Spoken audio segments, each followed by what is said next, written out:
Are you tired of hitting roadblocks in your dating life? Join me for a free masterclass where I'll be revealing the 3 nice guy dating patterns that turn women off and what you should be doing instead. Unlock the secrets to creating genuine attraction. Click the link in the description to sign up now.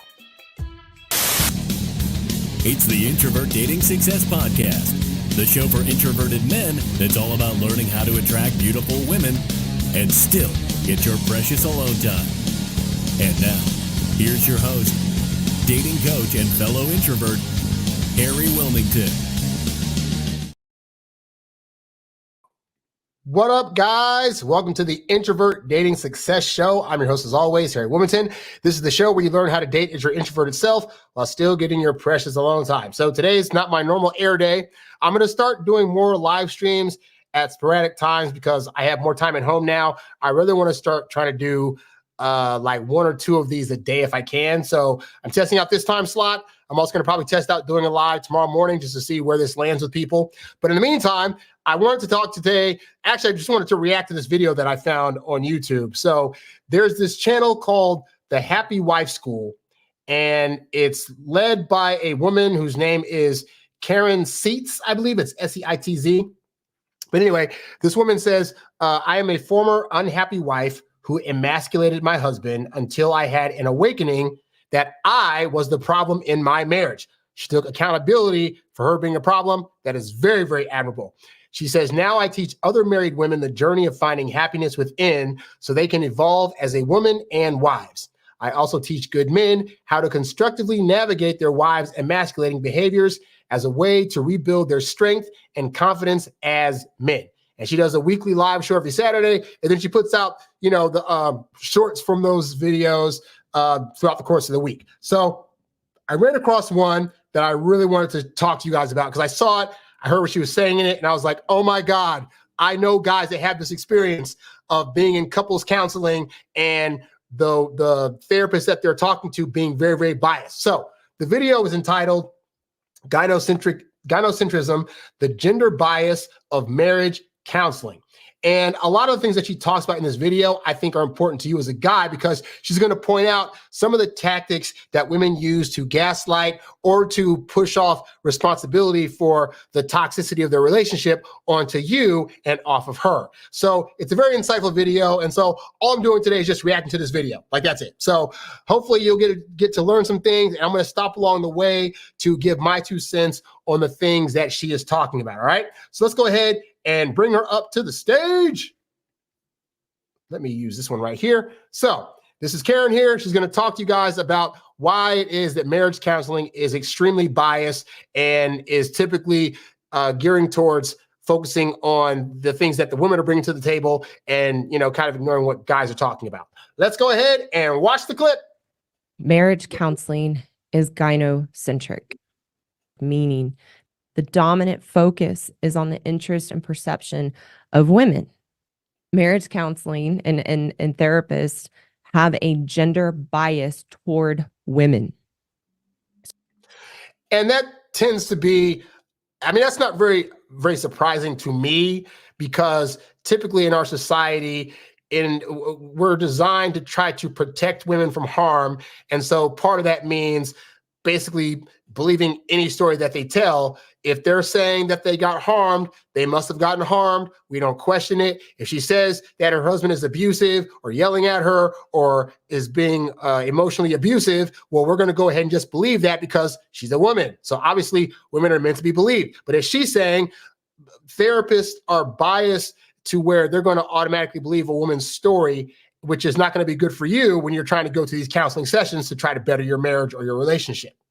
So the problem for good men when you go to couples counseling is that the therapist is already trained and indoctrinated into a gender bias to provide preferential treatment toward women and have a prejudice against men. Now, the sad part is if you ask therapists, they will believe wholeheartedly that they are in fact not being biased, that, oh, they're just listening to both sides. And it just so happens that where she's saying you're being abusive or doing things that her story just seems more believable, or that it's more likely that you would do that stuff, instead of being neutral and being able to say, okay, both parties could have done something wrong. And this has been already proven on a global scale. Like when Kevin Samuels was alive for years, he was giving advice to guys in a very harsh tone, mind you, and nobody said anything. And then Kevin, women started going to him asking for advice. He gave advice the same way to women. And what was the result? Oh, you're yelling at them. How could you? Or how dare you call women out on their BS and say they're doing things wrong? That's sexist. That's misogynist. All because he was saying, hey, women, you don't have stats that line up. You're doing bad things in these relationships too. You need to straighten up and fly right and get your stuff together.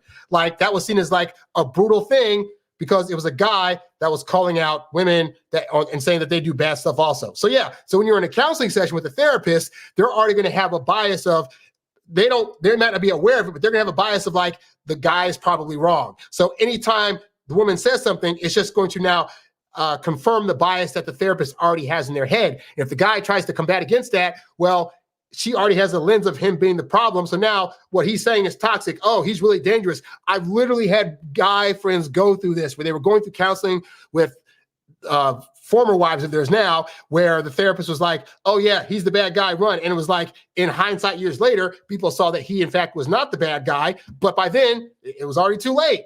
But nobody comes back later and says, oh, hey, sorry, my bad. It's just no, we're going to just believe the woman automatically. And all the good men that I have talked to, that has been their experience in couples counseling. That in general, the therapist has a gender bias toward the woman, that the therapist is trained and indoctrinated to believe and validate the woman's experience.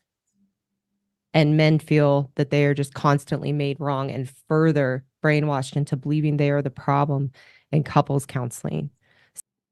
Now, unfortunately, part of the reason that happens also is because in relationships, guys are supposed to be seen as the leader of the relationship. He's the one that's leading the pack and guiding her and whatever. So as the leader of the relationship, now if something goes wrong in the relationship, it's also on you. Everything that happens is under your watch, and therefore it's your fault. And it's not fair. It's not fair that it's designed that way, but the world at large looks at it like that. So you notice anytime a celebrity gets divorced, a woman comes out, oh, we're getting divorced, automatically the first thing people ask is what? What did the guy do? How is he not there for her? What did he do wrong? We never stop and think, she could have been a toxic a-hole. The society at large doesn't want to look at women like that, because they're the ones that birth babies. They're the ones that are the weaker sex and are supposed to be protected. So there's no way they could, and they totally could be the problem.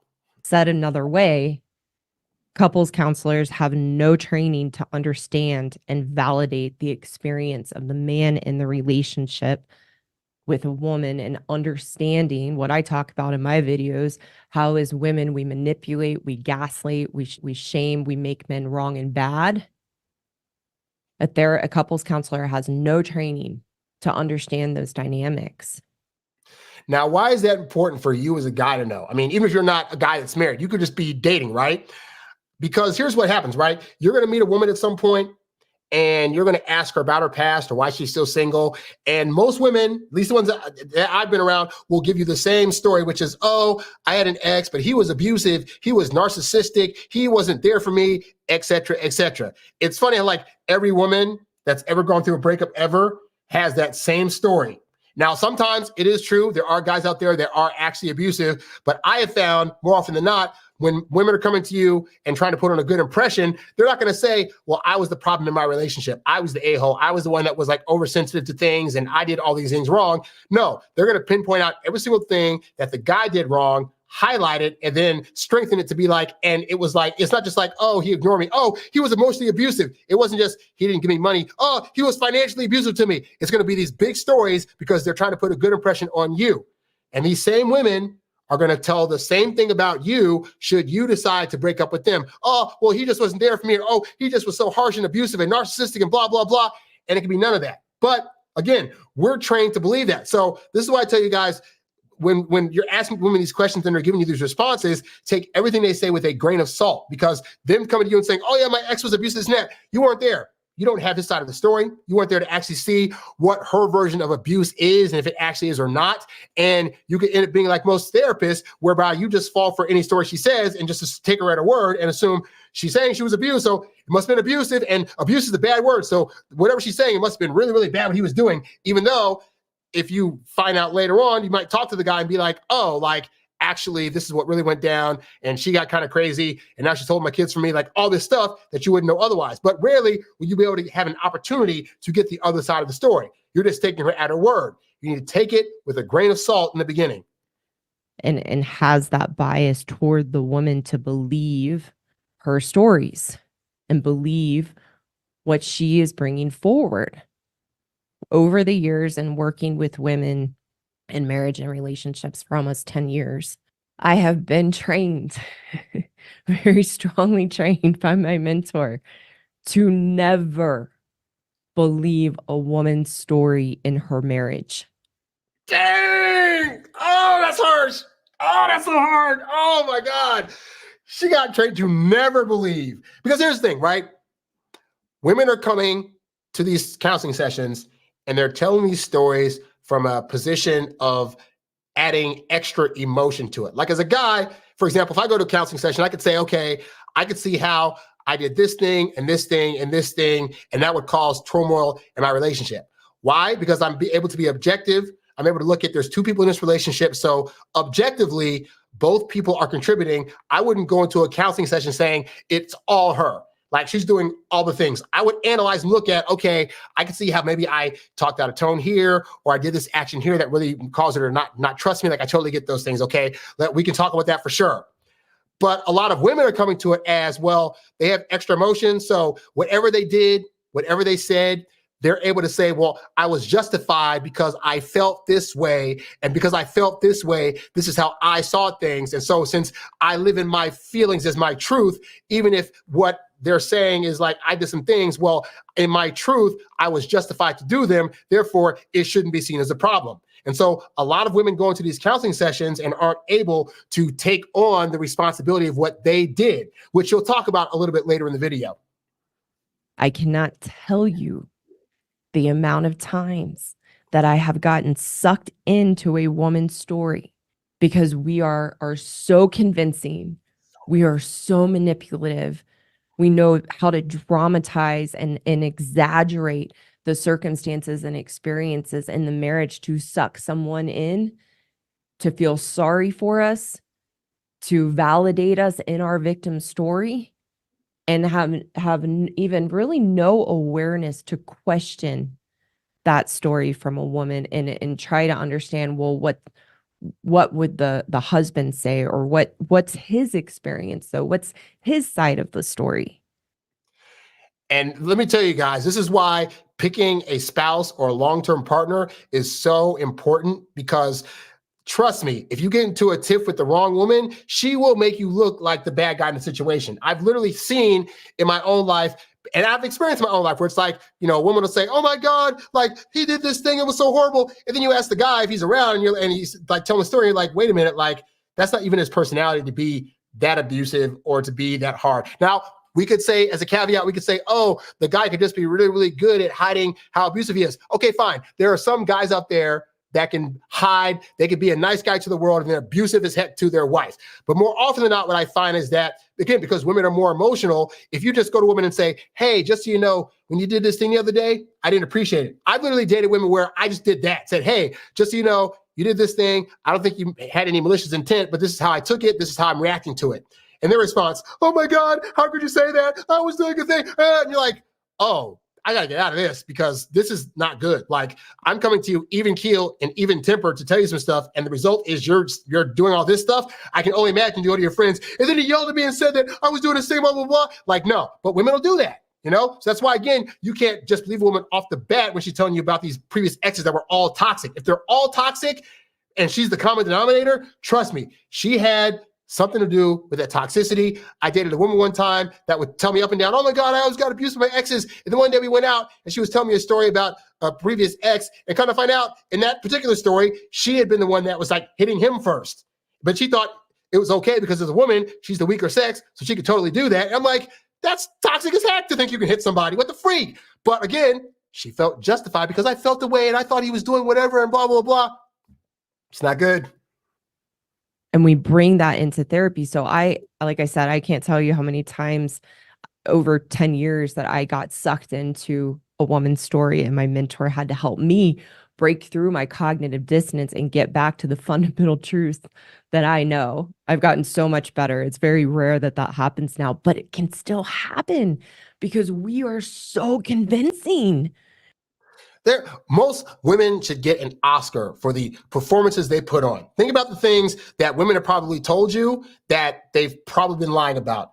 Oh, I only have X amount of people I slept with. Oh, I don't talk to ex-boyfriends anymore. Oh my gosh, like I really like that haircut you got or that video game you play all the time. Like they're trying to get into our good graces, so they're willing to lie and they get really good at it. They also know the things that are going to hit at our ego. They know the things that we don't really want to hear from women when we're trying to date, which is why they hide things like their body count and hide things like exes that are still in the background, because they know inherently we don't want to deal with that. And so rather than just say, I'm not going to do those things or have those things, they say, I'm going to do it and then lie about it. And he's going to believe me because I'm pretty, I smell good, I have boobs. It's just like, it would almost be blasphemy to not believe some of the things a woman says. And oh my gosh, I'm so sorry. You have to, that's terrible. Maybe he's not a good man. We are so convincing. And I've also had the pleasure over the years where I've worked with a woman. She has a strong story of her husband and how he can be aggressive or controlling and a narcissist. And she paints this story. And then I've had the pleasure to actually meet her husband. I meet them and it's like, oh my gosh, I can't believe she has this story of this man, because they're the typical good man, just loves their wife, is caring, is confused about how they're always wrong and can't be right. And when I meet the husband, it doesn't add up at all. And you know what that really speaks to? That speaks to women growing up in an environment where there was either no discipline, there was lack of obviously of a strong male figure in the household, or somebody that just always got their way. And in any of those situations, you have a woman that comes into the world as an adult thinking, I can do no wrong. And so anybody that pushes against that narrative is automatically the bad guy, is automatically being abusive. If a guy says, no, we're not going to do this today, we're going to do what I want to do because we always do what you want to do, now he's narcissistic. He's only out for himself. And so you got to be really careful and learn early on about a woman's past and about like how she functions. This is why in the dating realm, you should be taking those first 2 to 3 months to really take your time with the woman and vet her and see where her emotional state is at, see if the things that she's saying line up with how she actually is in a long-term situation, because you're not going to get that off the bat. In the beginning, she's going to put her best foot forward, which is good, except for she's going to leave out things, omit some things, and lie about some things to try to get you into a relationship. So, and you might be thinking, oh, what that's good. I want to get in a relationship. But you got to be mindful and aware of who you're getting into relationships with. Not every piece of poo that comes by you is worth taking down for the count. You know what I mean? With the woman's story of him. So therapists are not trained to break through the stories of a woman. And because they're already biased, they already have that gender bias to believe and take on the perceptions of the woman and have that prejudice towards men, they get sucked in. And here's the thing, is that the very same tactics we use as women in a marriage to manipulate our husbands and brainwash them to believe they are the problem are the same manipulative tactics that we use to draw a therapist into our story. And you know how they do it? With most counseling sessions, they'll do it where they'll talk to both people at the same time, and then they'll have separate sessions where they'll talk to the guy and whatever he needs to talk about, and then they'll talk to the wife or the woman about what she wants to talk about. And it's in those private sessions where the women will give up the entire sob story. Oh, well, he won't let you know, but he says this to me, and he's abusive in this way, and he holds money back from me, and all this, and she's gonna just fill the therapist up with all these stories and then say, oh, and if he says otherwise, well, it's because he doesn't want the world to know that he's really this way. So now she goes and talks to the guy, and she's listening to the guy talk, and she's thinking the whole time, yep, he's BSing. Yeah, she said he was going to say this, and he said it, so that means that he's actually lying about it, to where she's completely against the guy. And I've literally had guys tell me that the therapist that they were going to told the woman that she needed to get out of her marriage because that guy was so toxic, based on what she said, even though the guy himself is even keel or really wanted to be in the marriage. Like, this is stuff that legitimately happens. I am personally not an advocate for people doing couples therapy, but she's giving even more reasons as to why that shouldn't be a thing. Get the therapist on our side. We're using the same tactics. And then the therapist gets brainwashed into believing the man is the problem. I've had several female clients over the years who very quickly trusted me because I didn't buy into their stories. Interesting. And I called them out on it. I have one client in particular, I will never forget my first conversation with her. She reached out to me. She had this big story about her husband. He never pays me any attention. He doesn't validate me. He doesn't even compliment me ever. He never even says, I love you. And she had this whole story, but she was also sharing, but I know I have these behaviors and this is how I show up. And this is a very high powered woman with a very successful business. And she gets done telling her story. And I knew I had to be totally direct with her to gain her trust, to gain her respect.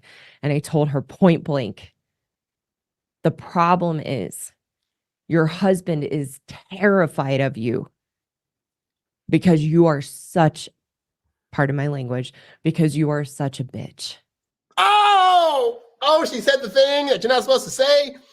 So yeah, she had to tell this chick point blank, like, look, you're a high-powered person. Because women that are in high positions, a lot of them aren't aware that in order to get to those higher positions in your career, your job, or whatever, that you got to take on a lot of masculine traits. Because unfortunately, you're in a world where it's mostly guys at the top. So women take on these masculine traits and then go home and want to rule over their husband the same way that they're trying to rule in the work world. And that a dude that is in his masculinity is not going to let that fly. He's going to be, and he's not going to be like, well, at my house you follow my rules, but he'll be like, hey, I have some parameters and boundaries around here, so you can't just talk to me any kind of way. You can't just do what you want to do. Like, we're a home unit now. That's not going to happen. And women that are in the boss babe role aren't used to actually taking orders from a man, outside of their job. They're used to taking the orders at the job, but at home, it's like, but I shouldn't take him at home. And so women will say, he's being narcissistic. He's trying to rule me simply because he's a guy that's trying to set boundaries and be masculine at home. And so the fact that she rightfully called out this woman, the reason she was able to gain her respect as a result of that is because she knew she was telling a BS story. But in the world of women, it's all about, we need to be together. We need to support each other. And part of that means buying into each other's lies and stories. And so for this woman to be like, yeah, it's actually your fault and you're actually being a total B word to your husband, like, that was actually the best thing she could have done to break this woman's glass and be like, oh, you know what? You're right. Like, I'm trying to say I'm the victim here. And really it's because I'm the problem. And the hardest thing for most women is to realize that they're the problem. And there's various psychological reasons behind why it is that women don't want to take on responsibility for things, or, don't want to look at themselves and call themselves out on things. There's a whole reasoning stuff behind that. But her calling it out, kudos to her. And I didn't mean it mean, and I didn't mean it judgmentally. I was just telling it to her straight, and also knowing the own experience of myself as a woman and the women that I had worked with. And her jaw dropped open. And I didn't know what was going to come out next. But she just looked at me and she said, thank you. You're 100% correct. She said, I've never, ever had a therapist ever be direct with me and has always let me manipulate them. And that's the problem. That's the major problem with couples counseling at large, is that women go in there, they have the tactics to manipulate. They know they can manipulate. They know almost any therapist, either man or woman, is going to believe her story before they believe the guy's story. And she knows she's going to go in there. And her job is, I don't want to feel bad. I don't want to be called out on my stuff. So I'm going to manipulate the situation so where all the blame goes to him. I'm blameless and I can feel good about myself as a person because I don't want to look at myself as a toxic person. But that's how the world treats women at large. Think about like all the things that come out in the world where it's like women are saying something and guys are trying to be like the fact that women are against men having a men's rights group because there are things that men legitimately want to fight for. Things like, the court systems being unfair to them for child stuff, or even just like, guys go through depression a lot higher rates, unaliving themselves at a higher risk. Like there are legit things, and yet women will say, "Oh, you're taking up the cause of men. You're toxic. You must hate women." How do you get to the level of you hate women because you're advocating for men?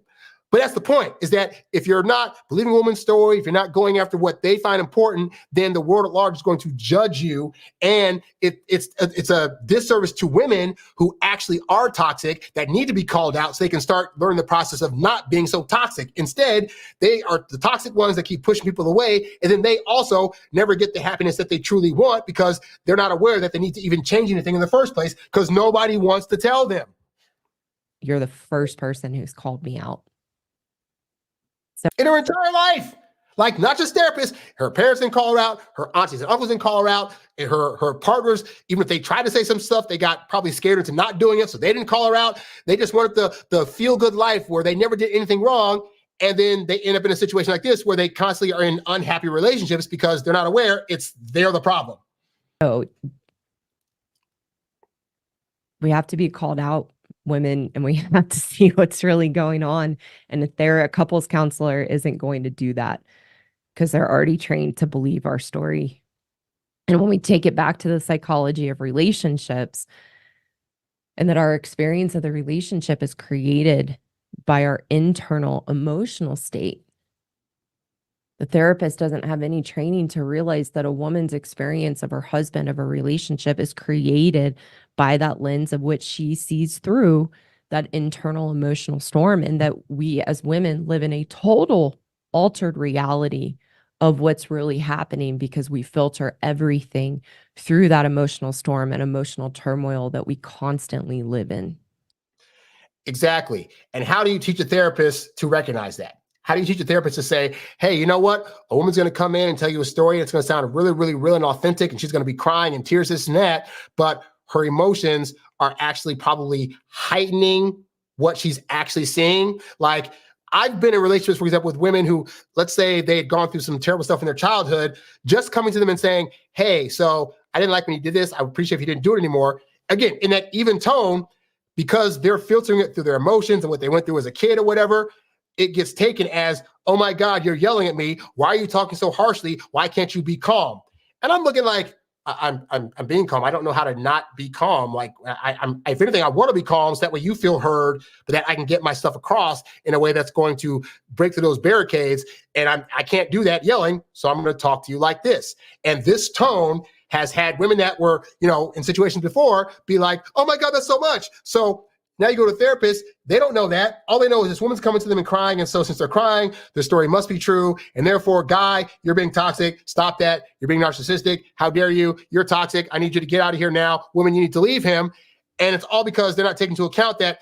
And I told women this, I said, your emotions aren't always reality. Like your emotions are going to skew the lens of what's actually going on, which is why it's always good to have like a third party to see stuff. So they can say like, no, actually, lady, sorry, you were tripping. Dude, you were tripping a little bit too, but also lady, you said some stuff out of pocket. Well, because I felt this. Yeah, but you still ended up doing the thing. So you're also wrong. Like it'd be nice to have a third party for like all men and women couple fights, but unfortunately that doesn't happen. So in the therapist's office, they're trying to listen to your side, her side, and then trying to figure out the truth. And unfortunately, most women put on a good enough show to where, as far as the therapist is concerned, she's the one telling the truth, and it's not fair. So that's why couples counseling at large is really a sham, and it's not going to help men at all. So men, if you go to couples counseling and you are dragged to couples counseling, your best shot is working with a male therapist. Not that a male therapist can't be as biased, because we all wear the cape, guys. It's very hard to put the cape away. If a woman comes to us and tells us a story, we feel like we got to go in and save her, even if it's at the expense of her husband being the one that's abusive to her. But because men come from a more logical standpoint, they can at the very least analyze and say, okay, she's throwing a lot of emotion to this, but let's really look at the facts of what's actually going on and see if maybe she's tripping. A female therapist is indoctrinated into that gender bias, and not saying a man can't be too, because they can. The tricky part with female therapists as well as that gender bias is that a woman is a woman is a woman. So she has the negative female behaviors that we have that I talk about: the emasculation, manipulation, gaslighting, blaming her husband for her problems and issues, being a pain avoider, not wanting to face those things and herself. So now I just had a thought, which is like, okay, assuming what she says is true, that means on one hand, as part of the woman's creed, she's trying to keep the sisterhood intact, meaning she can't now go against this other woman because that would now break a thing. And I've heard of plenty of stories of the few times that a woman therapist has called out another woman. That woman doesn't want to come to counseling anymore. She says, this is a bad therapist. We got to get another one. And also, a woman therapist calling out another woman means on some level, subconsciously, she's also calling out herself if she has that same behavior. And chances are she probably doesn't want to do that because it feels bad. So now, in order to validate herself, she has to also validate the stories and opinions of this woman coming in, even if she actually is the problem long term. Just some things to think about. And so there's a bigger bias. Hello again. Thank you. So yeah, that was pretty much the end of the video. So yeah, I really enjoyed that video, and it really showed me a lot about why it is that couples counseling at large doesn't typically tend to work all that great for guys. Again, I've had guys that I know that are friends of mine, guys that I've seen, relatives and stuff like that, who have literally gone to counseling with their significant other to try to better their situation. I have yet to see couples counseling actually work out successfully. I've seen a lot of them actually lead to divorce a lot faster. And so I cannot, in all good conscience, try to say to you, hey, if you're in a situation with your wife and you guys need some help, go to a couples counselor. Because I just from my experience and that I've seen, you're probably going to break up. You'd be better off going solo to a male therapist to try to handle your stuff and see what things you could do better on your end of things. And then pray to God she goes to somebody that can help her. But it's not the best, But this also goes to, again, that's why I always tell you guys that a lot of times these things that show up later in our lives, it's not that they weren't ever there. Like, I've been in relationships where the way that it ended, if I'm being honest, I could look at the beginning of the relationship and realize, oh, there were already things at the beginning that either I was blinded to, or I chose not to pay attention to, or I was just so horny. I was like, I just want to get with her, that I didn't think about, but long-term, this isn't going to work out because X, Y, and Z. Oh, she talks weird to her servers. That's going to be a problem later on. Oh, she has a story about how she, hit her exes from time to time. That's going to be a problem later on. Oh, this one said that she can be needy and text all the time. This is going to be a problem later on. So if you look at when you're first dating, looking at these women, how they're talking to you, how they're telling you stories, and trying to figure out what's real and what's not, you can start to get a better sense of if this person's going to be good long-term, or if there's somebody that they might be fun for a little bit, but you need to ultimately not keep them in your life forever. Now, if you need help with that kind of thing and those kind of insights, I offer coaching at the website, introvertdatingsuccess.com. You can go there, sign up for one-on-one coaching. I also got ebooks, audiobooks, and various programs, such as my Introvert Dating Success Academy, which are all designed to help you date as your introverted self while still getting your precious alone time. And right now, I have a free webinar there called 3 Nice Guy Dating Patterns That Turn Women Off and What to Do Instead. It'll give you a leg up in knowing finally what behaviors you should probably avoid doing that 97% of guys are doing right now that they aren't aware are actually causing women to head for the hills, and what behaviors to do instead that are going to get you better results. So check all that out at the website. Be sure to give this video a like, give me a subscribe, and I will catch you guys on the next show. Again, I'm going to start doing more of these lives. I'm probably going to do one tomorrow at 7:30 in the morning because I just want to see what time frame works best for the audience that I'm hoping is going to be attracted to this stuff, right? Thank you guys for watching. I'm Harry Wilmington, and I'll catch you guys on the next one. I'm out. Peace. You's a bad boy, but you can't stop, won't stop. You a high earning, high value, high class man. You a high earning, high value, high class man. You a high earning, high value, high class man. You a high class man. You a high class man. You a high earning, high value, high class